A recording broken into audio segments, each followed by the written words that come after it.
Ada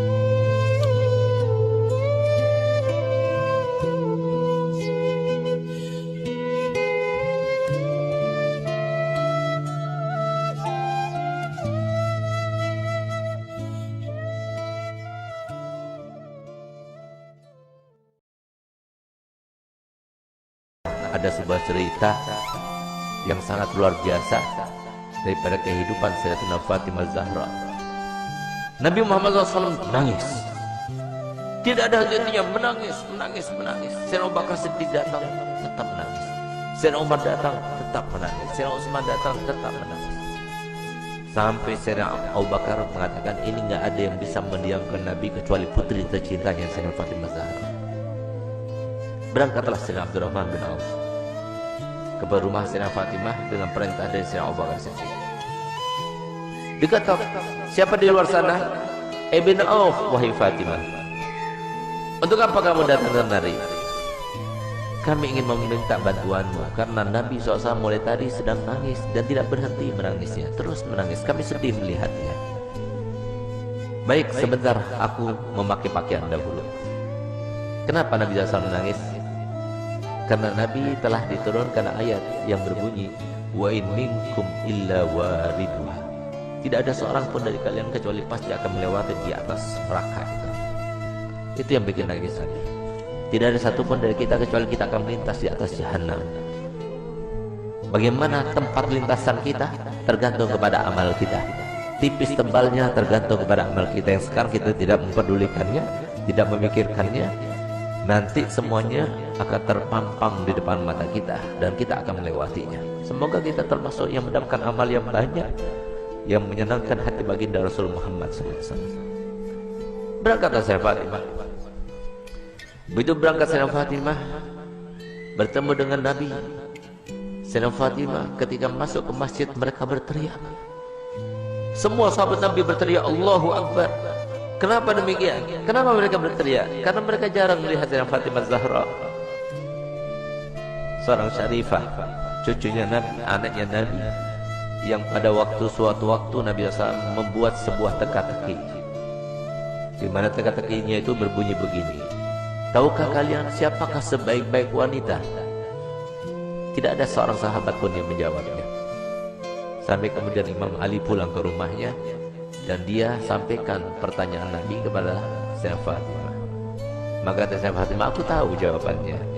Apakah wahai binti Rasul? Jawabannya adalah sebaik-baik perempuan adalah tidak pernah dilihat laki-laki dan tidak pernah melihat laki-laki.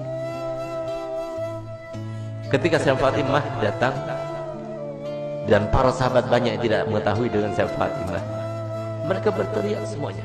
Kenapa berteriak? Karena baju yang digunakan oleh Rasul,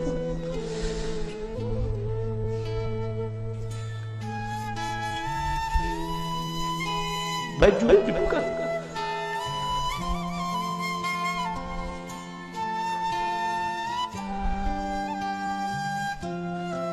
baju yang digunakan oleh Sayyidatina Fatimah terdapat tambalan sebanyak 20 tambalan, sehingga sahabat semua sedih melihat putri tercintanya yang selalu dipuji oleh Nabi, yang paling mirip dengan Nabi, yang selalu Nabi SAW merendahkan semua wanita supaya mengikutinya, meneladaninya.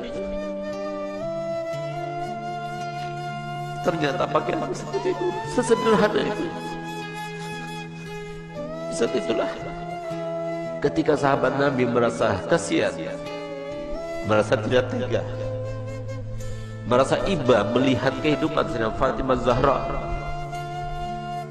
maka Nabi SAW berkata kepada Sayyidina Umar bin Khattab, ya Umar, biarkan saja, demi Allah putriku Fatimah adalah pemimpin dari seluruh wanita yang masuk surga.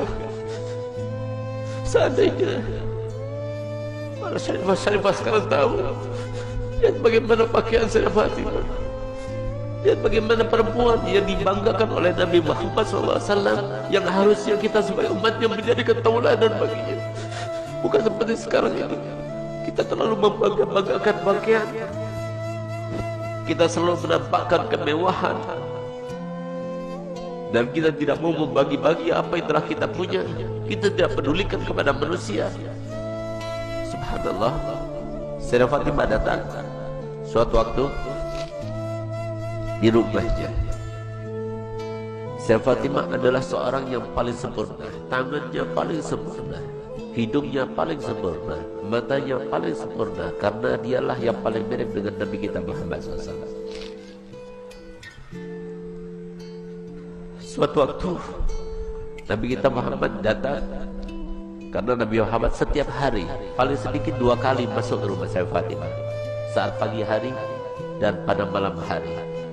Dan setiap kali Nabi Muhammad SAW akan melakukan suatu bepergian, pertama kali yang didatanginya setelah pulang dari bepergian ada rumah Sayyidah Fatimah.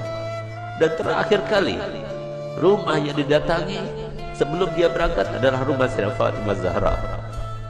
Semoga kita semua termasuk yang bangkit bersama Sayyidah Fatimah Zahra. Di saat itulah Nabi SAW masuk ke rumah Sayyidah Fatimah. Sayyidah Fatimah punya anak kecil 2, Sayyidina Hasan dan Sayyidina Husain. Di saat beliau itu sedang menghaluskan gandum, maka kemudian Sayyidina Husain menangis, diambilnya. Ketika Sayyidina Husain menangis, diambil dengan tangan kirinya, dia dengan tangannya. Sayyidina Hasan menangis, diambil lagi. Sehingga saat itu Sayyidina Bilal melihat kejadian tersebut. Sehingga Sayyidina Bilal merasa ibah dan dia mengatakan, wahai binti Rasul, berikan salah satu pekerjaan. Kalau engkau mau, biarkan aku yang menggilingnya. Dan kalau engkau mau, biarkan engkau yang menggiling dan berikan kepadaku putramu Hasan dan Husain, biarkan aku yang menggendongnya. Tidak tega beliau untuk melihat bagaimana keadaannya Sayyidah Fatimah. Sampai kemudian Nabi SAW melihat. Begitu Nabi SAW melihat, maka dipeluknya Sayyidah Fatimah, dicium dia. Setiap kali Nabi SAW bertemu dengan Sayyidah Fatimah, dipeluknya dan dicium di jidatnya sebagai tanda bahwa Nabi SAW ridho kepadanya. Bahkan tempat duduknya pun yang tidak diduduki oleh siapa juga, kalau Sayyidah Fatimah datang, maka tempat duduknya diberikan oleh Nabi SAW kepada Sayyidah Fatimah Zahra. Itulah kedua bagi kita para wanita.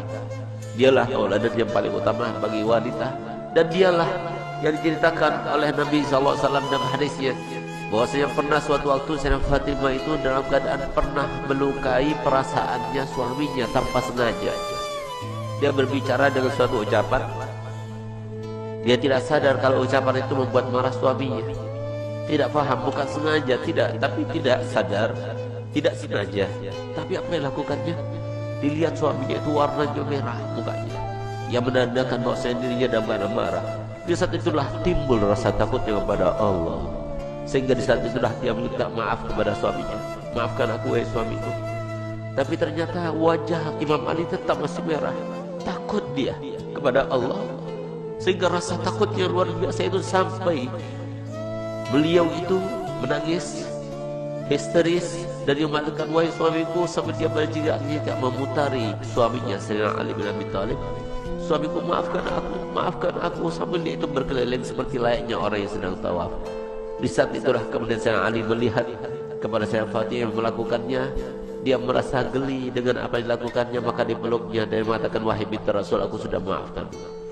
Subhanallah, sore harinya dia bertemu dengan ayahandanya Nabi Muhammad SAW. Ketika bertemu dengan Nabi Muhammad, maka apa ujar Nabi Muhammad? Ya Fatimah, telah sampai kepadaku apa yang telah kamu lakukan tadi. Kalau seandainya engkau meninggal dunia sebelum engkau mendapatkan maaf dari suamimu, maka niscaya aku tidak akan melaksanakan sholat jenazah terhadapmu. Disinilah maka para ulama mengatakan bahwasanya istri yang tidak solihah, maka dia itu tidak akan mendapatkan syafaatnya Nabi Muhammad SAW. Banyak di antara kita yang tidak faham bahwasanya surga itu murah disangkanya, surga itu mudah untuk kita dapatkan. Siapa bilang? Rasulullah telah bersabda, ala inna sil'atallah ghaliyah, ala inna sil'atallah ghaliyah. Ketahuilah bahwasanya barang yang dijanjikan Allah Ta'ala dengan sabar kalian, dengan kalian sabar melaksanakan perintah kami, dengan kalian sabar dengan melaksanakan perintah Allah, itu sangat mahal harganya, yaitu janji Allah untuk kalian adalah surga. Tidak mudah untuk mendapatkan surga, mudah. Harus sabar, harus melawan hawa nafsu.